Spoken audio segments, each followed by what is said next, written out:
নমস্কাৰ বন্ধুসকল welcome to my channel আমি প্ৰিভিয়াছ ইয়াৰ কুৱেশ্যন পেপাৰ পৰা কিছুমান কুৱেশ্যন এনসাৰ আমি ডিসকাস কৰি আছো আৰু তাৰ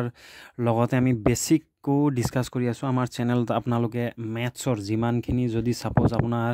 ম্যাথছত প্ৰবলেম আছে আপোনালোকে ম্যাথছ একোৱে নাজানে ওকে একোৱে নাজানে মানে ফৰ্মুলা একো নাজানে আমি ফৰ্মুলাৰ হৈতে আমি প্ৰিভিয়াছ ইয়াৰ কুৱেশ্যন পেপাৰ বিলাক আমি সলভ কৰি আছো আপোনালোকে প্লেলিষ্টত গৈ কিনে যিমানখিনি আছে আপোনালোকে চক মন ধ্যান দি কিনে চক আপোনালোকে একবাৰ বুজি নাপালে আপোনালোকে ৰিপিট কৰি কিনে চক আৰু তাৰ পিছতো যদি বুজি পোৱা নাই আপোনালোকে কমেন্ট দি জনাব অবিয়াসলি তাৰ ওপৰত আৰু মই ডিটেইল ভিডিও আনিম বুলি আপোনালোকক কথা দিছো সো আজি আমি ডিসকাস কৰিম এই 45 নম্বৰ কুৱেশ্যন এইটো ভেৰি ইজি কুৱেশ্যন ওকে আৰু এইটো কুৱেশ্যন আহিছিল 2024 সো এইটো কুৱেশ্যনটো আমি চাম ঠিক আছে তো এইটো ইয়াত আমি মই পাতি লৈছো প্ৰথম -1 to the power 5 plus -1 to the power 6 ইয়াৰ এনসাৰটো কি হ'ব ঠিক আছে ইয়াৰ এনসাৰটো কি হ'ব আমি চাব লাগিব ভেৰি ইজি দে এইটো আপোনালোকে একো টেনচন ল'বই নালাগে প্ৰথম আমি কিছুমান বেসিক ইয়াৰ ৰুল বিলাক চাই লওঁ চাব দে যদি মই -1 বুলি লিখো -1 স্কয়াৰ বুলি লিখো স্কয়াৰ মানে আপুনি গম পায় মই অলৰেডি স্কয়াৰ কিউবৰ ওপৰত মই ভিডিও বনাই থৈছো আপোনালোকে যদি চোৱা নাই আপোনালোকে প্লেলিষ্টত গৈ কিনে ভিডিও বিলাক চাব দে ঠিক আছে স্কয়াৰ কিউব গোটেইখিনি মই দিয়া আছে মানে ইয়াৰ মানে এইবিলাক কেনেকা ক্যালকুলেশন কৰে সো -1 স্কয়াৰ দিয়া আছে তো -1 স্কয়াৰ মানে কি হয় স্কয়াৰ মানে এই যোনটো নাম্বাৰটো এটো দুইবাৰ পূৰণ হোৱা বুজায় ঠিক আছে মানে এটো এনেকা চক যে -1 আৰু -1 এনেকা দুইবাৰ পূৰণ স্কয়াৰ হামেশা স্কয়াৰ কিউব যদি থাকে হেটো মাল্টিপ্লাই হয় পূৰণ হয় কিমান বাৰ 2 টাইমস ই দুইবাৰ পূৰণ হ'ব এটা সো ইয়াৰ এনসাৰটো কিমান লাভ -1 প্ৰথম সংখ্যা নাম্বাৰ ইন মাল্টিপ্লাই হ'ব ঠিক আছে 1 into 1 এনসাৰ 1 1 যা 1 একে এক এগুণ এক হ'ব হয় না আৰু নেক্সট সাইন ভাবে পূৰণ হ'ব ঠিক আছে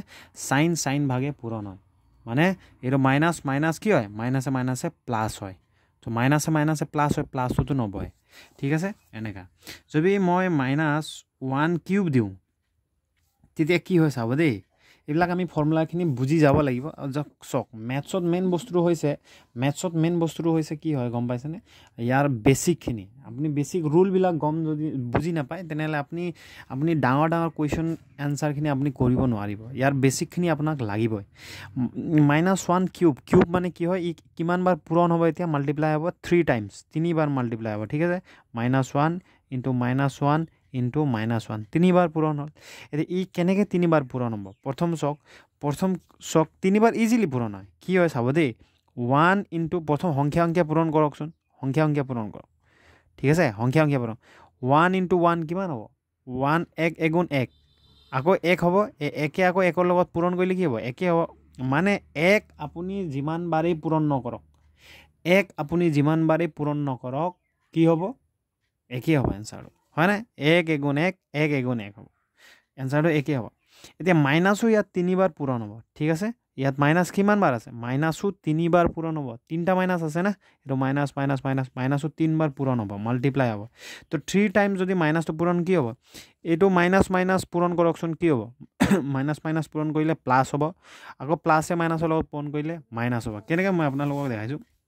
সব ধৰি লওক এটো মাইনাস আৰু এটো মাইনাস ঠিক আছে ইয়াত তিনটা মাইনাস আছে ঠিক আছে তিনটা মাইনাস প্ৰথম এই দুটা মাইনাস পূৰণ কৰকচোন মাল্টিপ্লাই কৰিলে কি হ'ব এটো মাইনাস বুলি দাও মাইনাস কি হ'ব প্লাস হ'ব ঠিক আছে এটো দুটা পূৰণ কৰিলে মাইনাস প্লাস হ'ব আৰু প্লাসে আকৌ এই মাইনাসৰ লগত পূৰণ হ'ব ঠিক আছে তো প্লাসে মাইনাসে কিমান হ'ব মাইনাস হ'ব মানে মাইনাসে প্লাস আকৌ সেই প্লাসে আকৌ মাইনাসৰ লগত পূৰণ কৰিলে প্লাসে মাইনাসে মাইনাস মানে এইটো হৈছে এক আপুনি একবাৰ পূৰণ দুইবাৰ পূৰণ কৰক তিনিবাৰ পূৰণ কৰক হাজাৰবাৰ পূৰণ কৰক লাখবাৰ পূৰণ কৰক একক পূৰণ কৰিলে যিমান বাৰে পূৰণ নকৰক ইয়াৰ এনসাৰটো সদায় 1 এ ওলায় আৰু যোনটো মাইনাসত থাকে না এটো মাইনাসটো ভেৰি ইজি মাইনাস প্লাস মাইনাসে মাইনাস হ'ব এনসাৰটো মাইনাসত ওলাব ঠিক আছে আৰু এটা চক দে আপুনি তেতিয়াহে বুজি পাব ইয়াত এটা চক 1 to the power 4 এতিয়া দুইবাৰ পূৰণ কৰিলে কি হ'ব চক এতিয়া 1 into -1 into -1 into -1 এতিয়া -1 to the power 4 মানে -1 টো 4 বাৰ পূৰণ হ'ব এতিয়া চক দুইবাৰ এতিয়া চাৰিবাৰ থাকিলে দুইবাৰ সাপোজ পূৰণ কৰকচোন দুইবাৰ পূৰণ কৰ 1 1 যা 1 1 এগুণ কিমান হ'ব 1 হ'ব এই দুটা পূৰণ কৰিলে 1 এগুণ 1 মাইনাছে প্লাছটো লিখিব নালাগে ঠিক আছে ইনটু আকৌ ইয়াত চক 1 এগুণ 1 মাইনাছে প্লাছটো লিখিব নালাগে মানে আকৌ 1 এগুণ কিমান হ'ব 1 হ'ব বুজি পাইছে না তো এইটো হয় ইয়াৰ আনসাৰ আৰু লাষ্ট আৰু এটা চক -1 to the power 5 -1 to the power 5 5 মানে -1 কিমান বাৰ পূৰণ হ'ব 5 বাৰ পূৰণ হ'ব ঠিক আছে 5 বাৰ পূৰণ হ'ব এনেকা 5 বাৰ পূৰণ হ'ব ঠিক আছে এতিয়া চক এই দুটা পূৰণ কৰক -1 1 এগুণ দুইটা পূৰণ কৰক দেই এতিয়া দুইটা পূৰণ কৰক 1 এগুণ 1 মাইনাছে প্লাছ লিখিব নালাগে একো চিন নাই মানে প্লাছে হয় ইনটু দেই এইটো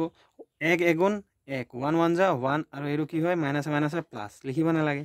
ইনটু এই লাষ্টত -1টো থাকিলে যে -1টো দিয়ক ঠিক আছে এইটো -1টো দিয়ক এটা চক এইটো 1 এইটো ইয়াৰ আগফালে প্লাছ আছিলে ইয়াৰ আগফালে প্লাছ আছিলে 1 এগুণ 1 আকৌ 1 কে এই 1ৰ লগত পূৰণ কৰিলে কি হ'ব একেই হ'ব 1 এগুণ 1 হ'ব এতিয়া চক ইয়াৰ আগফালে প্লাছ ইয়াৰ আগফালে প্লাছ আকৌ এই প্লাছে এইটো মাইনাছৰ লগত পূৰণ কৰিলে কি হ'ব প্লাছে মাইনাছে মাইনাছ মানে -5ৰ এনসাৰটো কিমান হ'ব মাইনাছত ওলাইছে তো এতিয়া চক ইয়াত আপোনালোকে কি চালে আমি ইয়াত লিখিম দেই যেতিয়া 1 1 স্কুৱেৰ হয় ইয়াৰ এনসাৰ কিমান ওলাইছে 1 ইয়াত দেখিছে আপোনালোকে -1 স্কুৱেৰ মানে কি ইয়াৰ এনসাৰটো 1 ওলাইছে ঠিক আছে বুজি পাইছে না এতিয়া -1 কিউব সাপোজ -1 কিউব -1 কিউবৰ এনসাৰটো কিমান ওলাইছে -1 ওলাইছে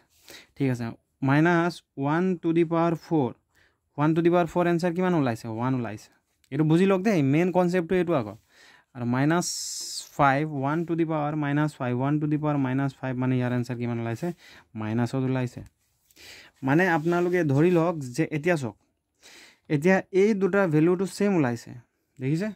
এই দুটাৰ ভ্যালু আপোনালোকে সেম দেখিছে ইয়াৰ আৰু ইয়াৰ ভ্যালু সেম দেখিছে আৰু ইয়াৰ ভ্যালু সেম দেখিছে মানে কেনেকৈ চক ইয়াত -1ৰ ওপৰত যেতিয়া স্কোৱাৰ 2 বা 4 থাকে তেতিয়া ইয়াৰ এনসাৰটো প্লাছত ওলাইছে দেখিছে প্লাছত ওলাইছে একো চিন নাই মানে প্লাছত আৰু -1ৰ ওপৰত যেতিয়া 3 5 যেতিয়া আছে তেতিয়া ইয়াৰ এনসাৰটো মাইনাছত ওলাইছে দেখিছে মানে এটা কথা মনত ৰাখিব যদি -1ৰ ওপৰত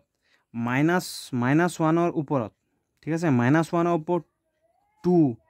বা -1ৰ ওপৰত কিমান 4 বা -1ৰ ওপৰত যুগ্ম সংখ্যা যদি বহে যুগ্ম সংখ্যা মানে গম পাইছে না যাক 2ৰে হৰণ যায় বা -1ৰ ওপৰত সাপোজ ধৰি লওক 6 বা -1ৰ ওপৰত যদি কেনেবাকৈ 8 -1ৰ ওপৰত যদি 10 এনেকা মানে যুগ্ম সংখ্যা যদি -1ৰ ওপৰত যদি থাকে তেতিয়া ইয়াৰ এনসাৰটো সদায় +1 হয় এইটো মনত ৰাখিব ঠিক আছে -1ৰ ওপৰত মানে -1ৰ ওপৰত যদি যুগ্ম সংখ্যা থাকে তো -1ক হিমান বাৰ যুগ্ম সংখ্যা বাৰ মানে ইমান টাইম যদি আপুনি পূৰণ কৰে ইয়াৰ আনসাৰ সদায় প্লাছত ওলায় ঠিক আছে এতিয়া -1ৰ ওপৰত যদি অযুগ্ম সংখ্যা থাকে -1ৰ ওপৰত যদি কেনেবাকৈ 3 5 মানে -1ৰ ওপৰত কেনেবাকৈ 3 কেনেবাকৈ -1ৰ ওপৰত 5 যদি থাকে -1ৰ ওপৰত যদি 7 থাকে -1ৰ ওপৰত যদি কেনেবাকৈ 9 থাকে বা -1ৰ ওপৰত যদি 11 থাকে অযুগ্ম সংখ্যা যদি থাকে তেতিয়া ইয়াৰ এনসাৰটো সদায় মাইনাছত ওলায় ঠিক আছে ইয়াৰ এনসাৰটো সদায় মাইনাছত ওলায় আৰু যদি ইয়াৰ হেৰি থাকে কি বুলি কয় এইটো প্লাছত ওলায় যদি যুগ্ম সংখ্যা থাকে প্লাছত অযুগ্ম সংখ্যা থাকিলে মাইনাছত সিম্পল এনসাৰ মনত ৰাখিব ঠিক আছে এইটো হৈছে প্ৰসেস তো ইয়াৰ এনসাৰটো ইজিলি ওলাই যাব চক এইটো -1 ঠিক আছে -1ৰ ওপৰত 5 আছে -1ৰ ওপৰত যদি 5 থাকিলে কি হয় 5 এটা কি যুগ্ম নে অযুগ্ম ই এটা ইভেন অড নাম্বাৰ হয় এইটো অড নাম্বাৰ অযুগ্ম সংখ্যা আৰু এইটো 6 টো কি হয় ইভেন নাম্বাৰ হয় যুগ্ম সংখ্যা হয় এইটো 6 টো যুগ্ম সংখ্যা মই অলৰেডি কৈছোঁ যদি -1ৰ ওপৰত যদি কেনেবাকৈ অড নাম্বাৰ থাকে অযুগ্ম সংখ্যা যদি থাকে এইটো দেই এইটো হৈছে 4 ইভেন নাম্বাৰ যুগ্ম সংখ্যাৰ কাৰণে আৰু 4 অড নাম্বাৰ কাৰণে অযুগ্ম সংখ্যাৰ কাৰণে -1 এতিয়া চক এইটো দেখিছেনে এইটো -1ৰ ওপৰত অড নাম্বাৰ আছে অযুগ্ম সংখ্যা থাকিলে সদায় ইয়াৰ এনসাৰটো মাইনাছত ওলায় ঠিক আছে -1ৰ ওপৰত যদি অযুগ্ম অড নাম্বাৰ যদি থাকে পাৱাৰটো তেতিয়া সদায় ইয়াৰ এনসাৰটো মাইনাছত ওলায় মনত ৰাখিব ঠিক আছে আৰু প্লাছ এইটো চাওক -1 ওপৰত কি আছে ইভেন নম্বৰ আছে যুগ্ম সংখ্যা যদি -1 ওপৰত যদি যুগ্ম সংখ্যা থাকে সদায় ইয়াৰ এনসাৰটো কিহত ওলাই গম পাইছেনে ইয়াৰ এনসাৰটো প্লাছত ওলাই +1 বুলি লিখিব ঠিক আছে +1 বুলি লিখিব এতিয়া কি হয় মাইনাছে প্লাছে মাইনাছে প্লাছে মাইনাছ হ'ব আৰু 1 পৰা 1 যদি মাইনাছ হয় ইয়াৰ এনসাৰটো 0 হ'ব তো এনসাৰটো 0 হ'ব আপোনালোকে যদি বুজি পোৱা নাই আপোনালোকে 2-3 বাৰ চাওক ভিডিঅ'টো তেতিয়া লাহেকৈ বুজি পাব আৰু ইয়াৰ এনসাৰটো এইটো এনসাৰটো সি হ'ব ঠিক আছে তো থ্যাংক ইউ সো মাচ আৰু আপোনালোকে আৰু আমি এইটো question paper previous year question পেপাৰৰ গোটেইখিনি কোৱেশ্চন এনসাৰ আমি ফৰ্মুলা হয়তো আমি ডিসকাস কৰি আছো কাৰণ প্ৰিভিয়াছ ইয়াৰৰ কোৱেশ্চন পেপাৰবিলাক সলভ কৰিলেহে আমি আপকামিং এক্সামত কেনেকা ধৰণৰ কোৱেশ্চন আহিব আৰু আমি কেনে ধৰণে প্ৰস্তুতি চলাব লাগে তাৰ আমি এটা হিন্টস পাম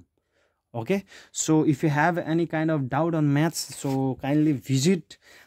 our playlist ঠিক আছে প্লেলিস্ট ভিজিট কৰক আৰু আপোনালোকে চাওক কিবা যদি প্ৰবলেম পায় so let me just inform it okay thank you so much